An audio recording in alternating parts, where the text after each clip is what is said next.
If you can't sharpen, you can't woodwork.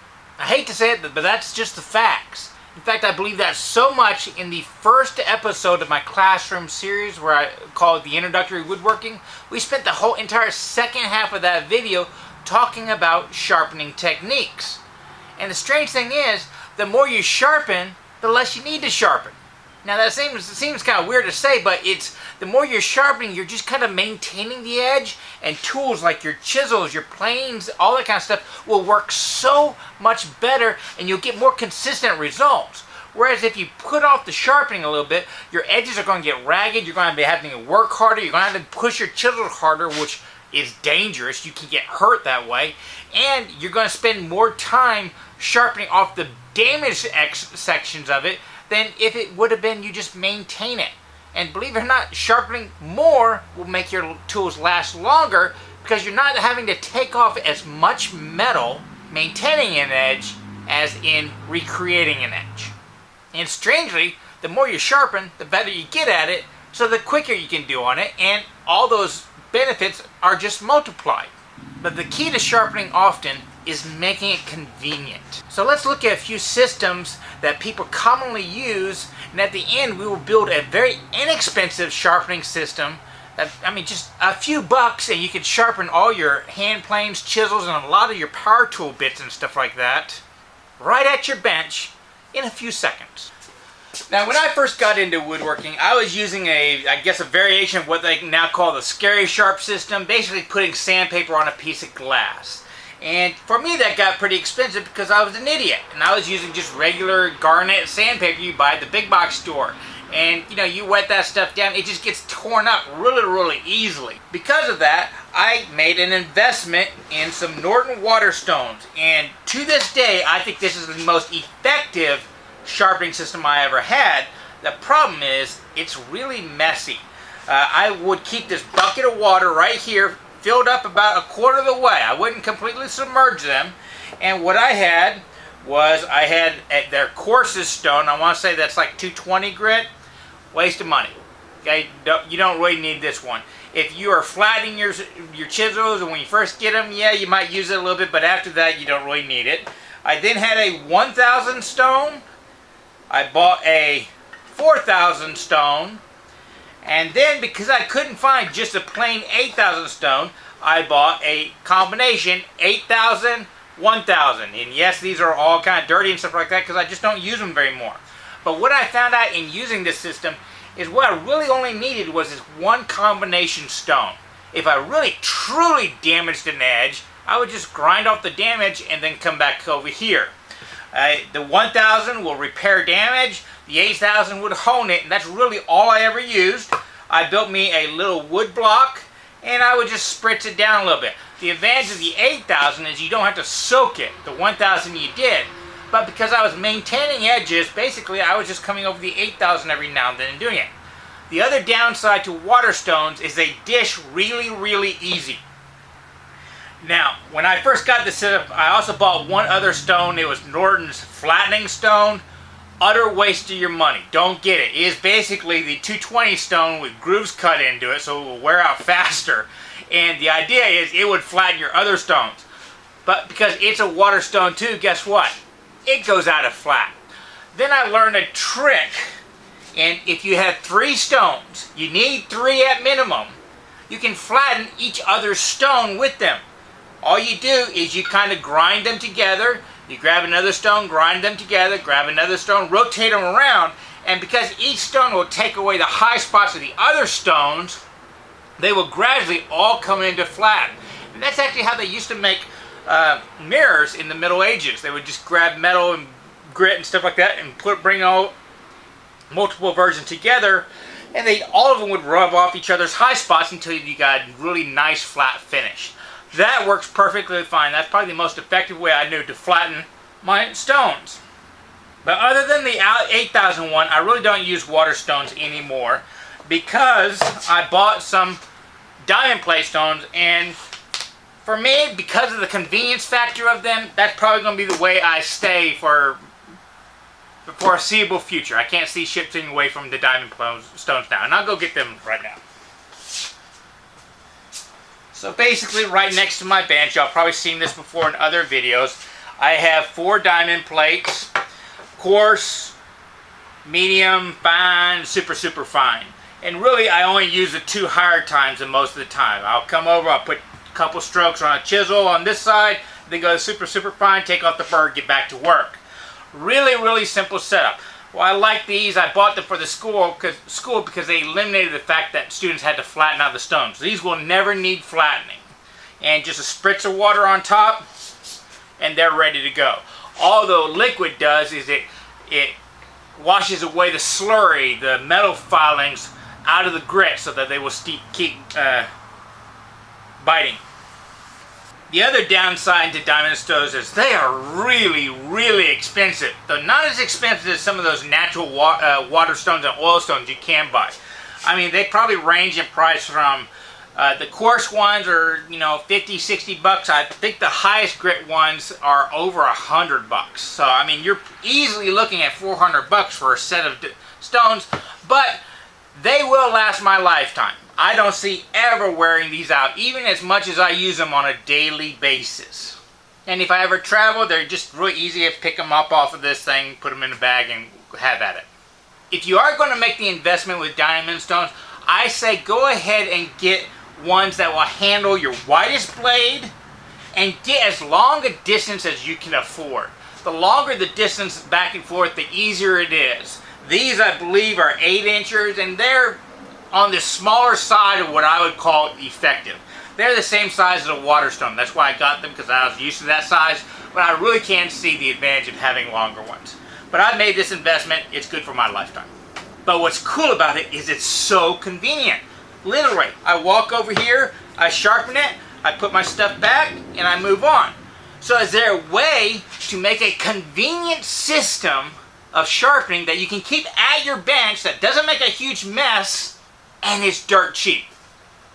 Yes, there is. And that's what we're going to be doing today. So welcome to Worth the Effort Woodworking, as we spend a little time and make a very efficient and effective sharpening system that you can keep at your bench.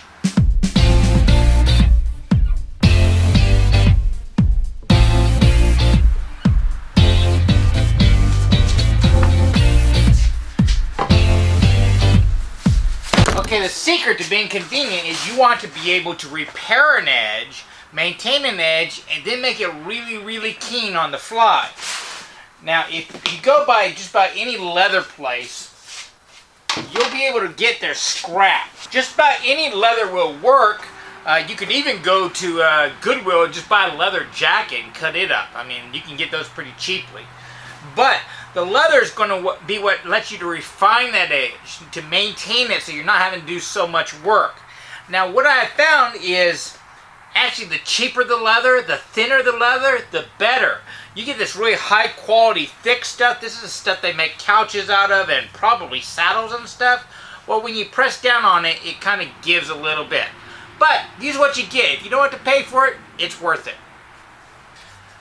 Now, the supplies I'm going to be using are some high quality metal cutting sandpaper. I get mine from Lee Valley. They sell it and it's got this 3M stick 'em on the back, and just really nice, convenient. Comes in different grits and that kind of stuff, so you can go from coarse to fine fairly easily.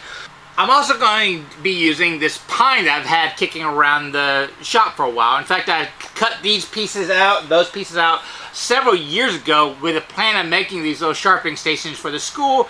Instead, I'll probably make a few of them and put them up on my website in a few days.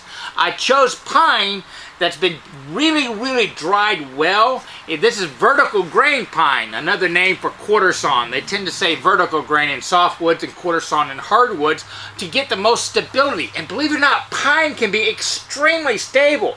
I mean, it's filled with pitch, which is sap, which if you age that out and harden it, what's that? Amber. Wood filled with amber, that's gotta be stable, right? And I'm going to be using this as a substrate to hold the leather on one side and a piece of marble on the other. Now, in reality, you could just go buy marble and use that straight. In fact, a lot of the woodworking stores will sell a really thick, 8.5 by 11 or 18 by 13 slab of marble that has been scientifically ground to be dead flat. total overkill for what we use it. They use it in the engineering world to flatten stuff. I made the mistake of buying those things 3 different times. Well, actually, I bought 2, and my dad bought 1 and gave it to me because, hey, we don't use them. They're just big and they're heavy and they aren't convenient. And that's what we're going for. You're not going to sharpen a lot unless it's made convenient. Now, theoretically, you could just buy a piece of marble like this, put a couple pieces of the sandpaper on it, glue the leather down, and call it the Scary Sharp system, because that's basically what it is. Instead of using glass, use marble. Why did I choose marble? Because it's readily available. I mean, you can just go down to the big box store. I wouldn't want to use any other glass than tempered glass, and it has to be really, really thick stuff, which means you're probably going to have to go to a glass store to find it. They're not going to sell it. It's stuff you have to actually search out. You can find this stuff everywhere. Just go by the tool section, pick up a straight edge, walk over the tile section, and find one out. And you can buy these individually, though I bought a 5-pack so I can make several of them. And you would be surprised at how flat they are just for flooring. If you want to check it,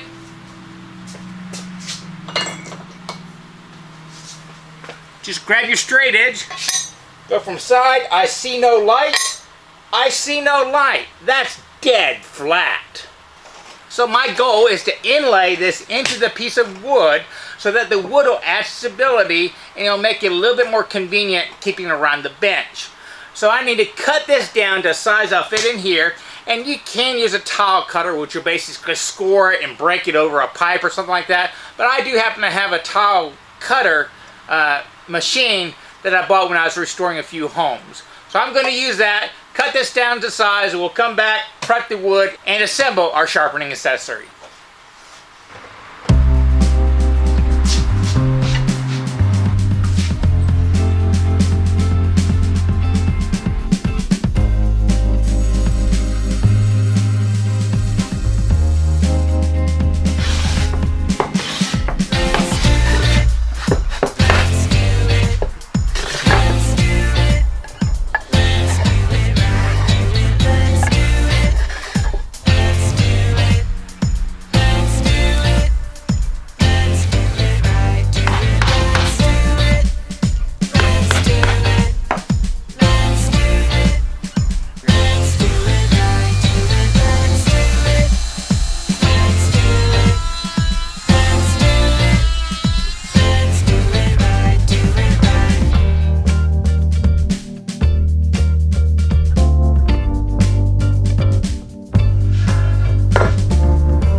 Okay, so I've let the epoxy dry overnight. I just laid the leather right on top of it because there's a chance in the future I might replace the leather, so I can just scrape it off, clean it, and put another piece of leather on.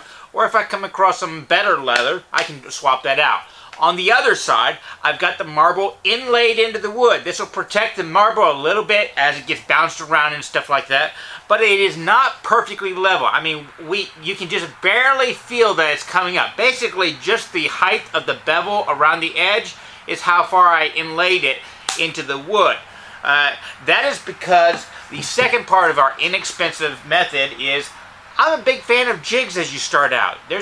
If you don't want to spend time learning to freehand sharpen, a jig is a wonderful device. These right here are knockoffs of the old Eclipse style they made by Taiwanese. I think they even put Eclipse out of business. They're so cheap. You find them on sale all the time for $5 to $8, but they normally retail, I think, around $12 in my area. I use them all the time. They are just really, really nice. And how you use it is you basically slide your chisels into this groove on the bottom side that has a little triangle that will hold it just perfectly. I will say this, choosing your chisels is also important to making these work effectively. The higher the bolster, the tapering design, and I talk about that all in that first classroom series and introductory to woodworking. makes a big difference. You just basically slide it in, and on the side they tell you how far of a protrusion you need to have to get a certain degree. Now in my area, I basically built these little doodads that just pop in there. I just tighten it up, and you'll want to use a screwdriver. I've especially made this one's for planes, but it fits here just perfectly too. And there you go. You make different lengths for your hand planes. Most of my hand planes are set to 30 degrees. And my students, I prefer them set their chisels at 30 degrees, so I have a different size. And you can see the protrusion is different on each one of them. This is the one I use because I have my hand chisels set a little bit lower because I'm a little bit more delicate with them than my chisels. And there you go. You basically put all your finger pressure on here, you run it back and forth. So if you laid sandpaper on this one, you could drag it down. When you're using sandpaper, you never push, you always drag. Anyways, this is the second part of our very cheap, inexpensive, and effective sharpening system. But having all these is kind of a pain, and I could see losing these around the workbench. So let's transfer this top section into different stops that we commonly use. So as I said earlier, I make these little jigs where I can put the blade up here and register it against the base for the protrusion. And if we were to do something similar like this, that would mean attaching something to the top of this right here. It would protrude up. And we really don't want to do that one because we want this to be convenient. We want this to be durable, and we want it to last around our bench. And having something pop up right there, it's going to get knocked off and damaged really easily just banging around the bench. So instead, I'm going to inlay it into the board, creating a ramp going in. And this is also going to solve a problem in that if you bump an edge up to here, if there's any schmutz or something, or if we get anything on the side of this, or it gets dented or whatnot, it will change the distance. But if we go in, well then this is only resting on the very corner, which we have slightly rounded, so there's less chance of gum coming up in there. Why is that important? Because it really doesn't matter the exact distance, as long as you're close. That what really matters is being consistent. Getting that bevel at the same time every time you sharpen will give you the same consistent feel with your work, and it'll be a lot easier to replenish and maintain the edge if you can go back to the exact angle every single time. So the idea is we're going to recess the stop into this board. I'll probably do planes on one side, chisels on the other. That way we don't have to have it extending as far, because we don't want this thing being too big. The one downside for us Americans is we now have to convert millimeters into inches, because the little instructions written on the side are in millimeters, and it says for a 30-degree chisel you want to extend out from the edge 30 millimeters. Now I only have one ruler that's 30 millimeters, and it's just a ruler. So what I'm going to do is I'm going to transfer 30 millimeters from here to this thing right here. Lock it in, and this will be my chisel settings for 30 degrees.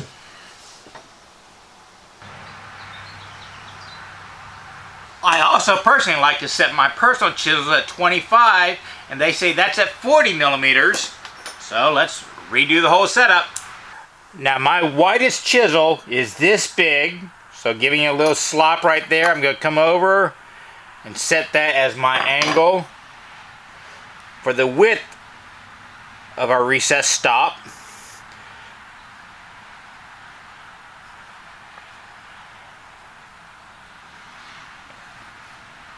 And I always set that one at 30 degrees.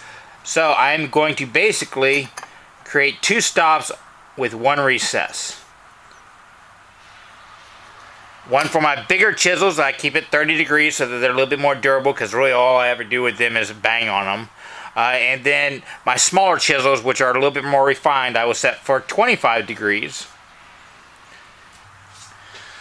Now, I know some of y'all geometry whizzes are already out there typing up your complaints in my comment section, because you understood that if you have a 90-degree angle and we are measuring along the top of my little sharpening thing, 40 millimeters to get my 25 degrees, but we are recessing it in, that this distance is going to be more than 40 millimeters. Yeah, but the thing what I want y'all to remember is we're going for consistency, not necessarily the exact degree. Consistency will give you repeatable results, and that's our goal. Now, if you really want to be pedantic about it, instead of having this 90 degrees up here, you could always change that 90 degrees down here. Just create a little more of an angle, and that'll give you probably 40 millimeters close enough, or even a little shorter. It's all geometry. For our applications, this is close enough, and I'm just looking for consistency. So let's start chopping out, but we have to be careful because the grain is running this way. This is recessed down, so the wood is a tad bit thinner. So if I just go whacking right along the grain pattern, there is a chance, especially with southern yellow pine, is splitting it. So whenever I start whacking on it, I'm going to go across the grain, and I'm also going to tilt it to get the angle I want.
So there we go. When I want a 30-degree angle on my chisel, just come up, press it in, tighten it up. When I want a 25-degree angle, come in, tighten it up, and there we go. I've got both of my angles set just perfectly. Now for my plane blades. Now my largest plane is a number 7 right now, and it uses, I really don't know how big a blade. It's my big one. It looks like it is 2 3/8. So I want to make a setup for all my planes, and since all my metal planes I use a 30-degree bevel on, except for my low angle Lee Nielsen one, and I hand do that one, but that's just how I do it. I want to have a recess for all my metal planes, and I want to make sure I do it on the same side as my indentation for my chisels, because we have plans for this side to continue to make it easier and more efficient. So I'm going to recess this out, and when we come back I will show you how we're going to adjust our grinders. So now I've got a way to set my largest plane blades and all the other ones less than that, all to 30 degrees, quick and easy. So real quickly, let's go over to the whiteboard. Let me show you my bass-backwards way of doing my own personal sharpening. Okay, once again, I went into a lot more detail in that first video in that classroom series, but here's a brief overview. Most people, I set pretty much all my personal chisels, except for the largest ones, at 25 degrees.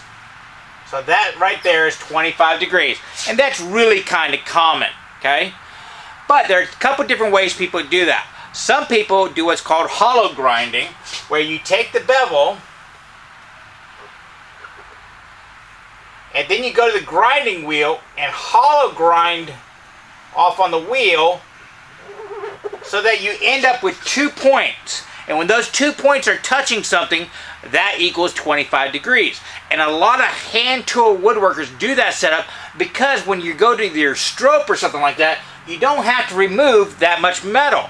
If I'm having to remove this whole line of metal, a nice flat, on a strope, it's going to take forever. Other people would take that same setup, sorry for my drawing, and instead of doing that one, they will start with a degree that is less than 25, but then whenever they are stroping, they will kind of tilt the back of the blade up. So they are constantly kind of rounding over this top section, assuming that the back of it will be flat, and those two, a straight and a slight round, when they will meet at a point that will go off into infinity, which is sharp. Okay. That way, they are not removing a whole bunch of metal on their stroke or when they are just maintaining the edge. It's a lot easier that way. Some people also say that this section is better when you are plowing out sections of wood because you kind of rotate it around. They say it feels a little bit easier. Me personally, I like the hollow grinding in that situation because I feel like I can maintain flatter. I personally am a hollow grinder, and here's my sharpening method. I will, if I have to repair an edge or something like that, I will go to my stones, I will sharpen it, and then I will take it to my 36 grit wheel grinder. Yes, I will sharpen it to a mirror finish and then go to my grinder. Here's why. So, if you go to a grinder first, you need to put a new 25-degree angle on your blade. You go to the grinder, you grind away all that right there to get your perfect hollow grind. It's point touching there and it's touching there. And then you go to your stones. Well, what are you doing? You are taking away that hollow grind and giving yourself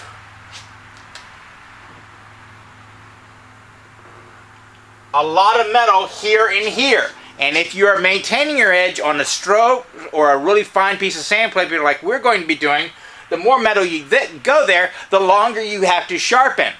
Whereas if I were to sharpen at a perfect 25 degrees on stones, even though it's a lot flatter, it doesn't take that long on the stones, and then I go to the grinder, I just need to focus on the grinder of hitting that grinding wheel right in the dead center.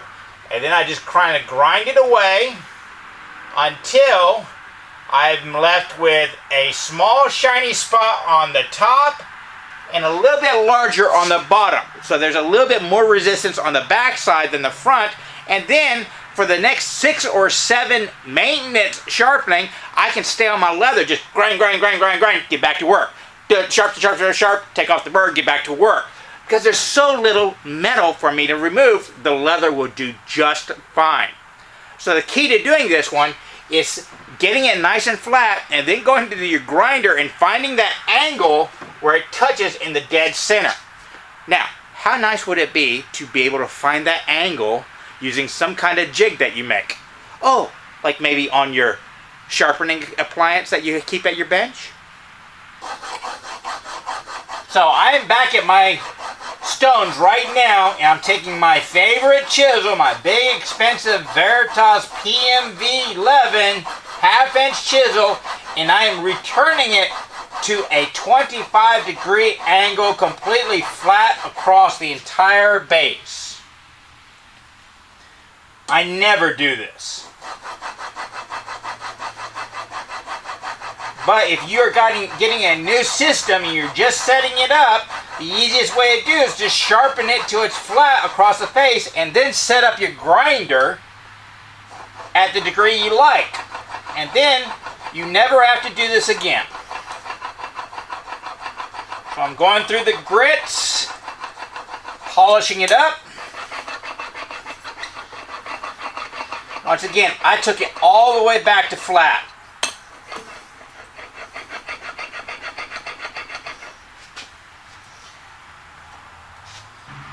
Take it out of the jig, remove your burr, wipe it down, and then come over to the 36 grit grinder wheel. So I've got it nice and sharp right now, pretty much completely flat, not totally, but pretty much completely flat, and I've got a 6-inch grinder. I prefer 6 inches because it puts a higher curve in there so I can stay on my stroke longer before I have to come back to the grinder. And if you just go buy one at a pawn shop, it's probably going to come in with some tool rest, and you've got to reset that tool rest. So I'll play around with this, mess it all up, and show you how to set it up that first time. Now, me personally, this is the only job that this particular grinder does. So I just leave it there, and I never really have to touch it. But if you only have one grinder and you have to reset it, having the appliance with a jig to help you set this up would make a lot of sense. So what I'm going to do is I'm going to come over, I'm going to take my freshly ground chisel, I'm going to kind of eyeball it so that it touches in the middle of the blade. And how you can check it is stick it right on that stone and go sideways. And when the scratches you create are in the dead center, you know you're there. Then you can just turn it on, give it a light touch, and look for where you see the groove. And I've ground it so I still have the shiny part on the top and the bottom, but all the center section is nice and coarse and grind, which I don't care about that. So I now know that this is dead on perfectly set to the hollow grinding that I want for my chisels. So now grab yourself an index card, set it up there, and mark off the angle.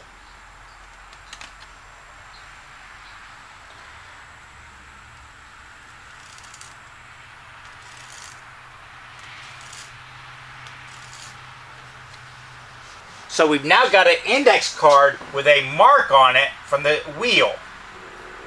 It's going to be something like that. You can just cut that off and then trace it onto the board and cut that out and get the exact angle. But what happens if your stone shrinks over time? Well, then that angle won't be correct because the stone won't touch it but in the center.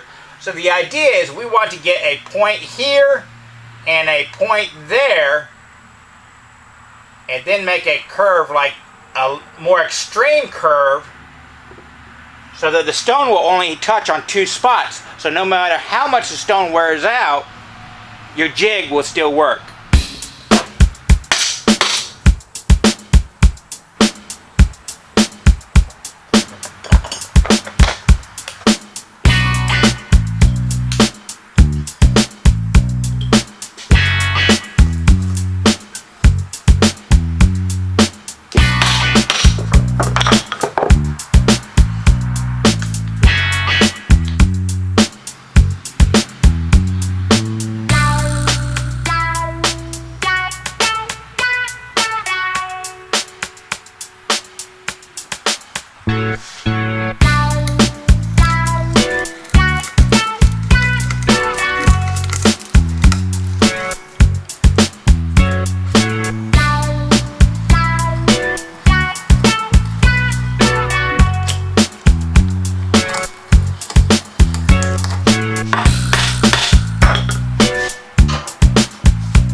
So there we go, a complete sharpening system that stays at your bench. You got a little hole on it so you can put a peg in one of your bench legs and just hang it there, or just leave it on the shelf below. You got a stroke for your ongoing maintenance, and if you need to repair little dings or something like that, you have a kind of a, I don't want to call it coarse, but kind of a medium grit, then a super fine grit. And you have your setups on the side. So all you need to do is buy an inexpensive jig, drop it in there, set your settings, tighten it up with a screwdriver. I really do like these plain screwdrivers. They open up the chip breaker screw, and I just find a use for them all over the place. And then grab your jig. I was using this chisel right here to chop into the southern yellow pine, so it's kind of ragged on the tip. So I'll go to my coarse grit, put all my pressure on the blade side, and drag it back, lift it up to move forward, drag it back, make a few stripes on it. And you can see the black coming off on the sandpaper. Now I'm using this dry without any liquid, so it might get a little warm on you, but that's okay. When you got burr all the way across, come back over, go to the fine, and there we go. We have now repaired an edge right at our bench top without having to do much anything else. Ooh, nice edge. I do believe that sandpaper right there just polished it to a mere finish, a lot better than my 8,000 grit diamond stone. I don't really need to do anything with this. This will take a... Yeah, that's really sharp. But if normal maintenance, I would come over here, stick it on there, and just about 30 strokes, and then I'm done. Slide it on the back to remove the burr. I see a little sliver of steel right there, and I have a sharp tool. Oh yeah, really sharp. So there you go. An inexpensive benchtop sharpening system, or a sharpening appliance, however you want to call it. What do we got invested in it? Maybe a third of a sheet of sandpaper, a high-end sandpaper, so as soon as this wears out, I got 2 more shots on both sides. Very little money invested. Construction lumber. A piece of leather that we got just wherever, and the sandpaper is glued down to a piece of marble that you can buy at the big box store for probably $3 to $5. Can't beat that. Oh, and a little sharpening jig for about 12 bucks. Can't beat that. Well, I hope you enjoyed this video. Please remember, we depend upon patrons like y'all to keep making them. So, visit our website, wortheffort.com. I have a whole line of t-shirts, not this one, but a whole line of custom t-shirts. Plus, we have a lot of containers, bowls, boxes. I even make shop-made appliances. I'll probably make some of these and put them up on our store in a few days. Plus, lots of other ways you can patronize us. Just visit our website, wortheffort.com. And I want you to remember one last thing. It is always worth the effort to learn, create, and share with others. Y'all be safe and have fun.